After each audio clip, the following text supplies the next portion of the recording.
میرے نبی پاک صلی اللہ تعالی علیہ وسلم ارشاد فرماتے ہیں، اور حدیث پاک سنن ابو داؤد شریف میں اور نسائی دونوں میں موجود ہے، اور حدیث کے راوی کون ہے؟ حضرت عمر فاروق رضی اللہ تعالیٰ عنہ۔ جناب عمر فرماتے ہیں کہ نبی کریم صلی اللہ تعالی علیہ وسلم فرماتے ہیں کہ اللہ تبارک و تعالیٰ کے کچھ ایسے بندے بھی ہیں کہ جو نہ نبی ہیں نہ شہید ہیں، پر قیامت کے دن نبی اور شہید ان کے مقام پر رشک کریں گے۔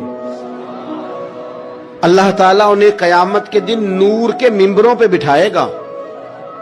یہ کون بندے ہیں یا رسول اللہ صلی اللہ تعالی علیہ وآلہ وسلم جن کو اتنی اعزاز دیا گیا؟ تو حضور فرمانے لگے یہ وہ بندے ہیں کہ کوئی دنیاوی لین دین نہیں، کوئی دنیاوی رشتہ داری نہیں، لیکن یہ ایک دوسرے سے پیار کرتے تھے، اللہ کی رضا کے لیے کرتے تھے۔ نبی اور شہید بھی ان کے مقام پہ رشک کریں گے۔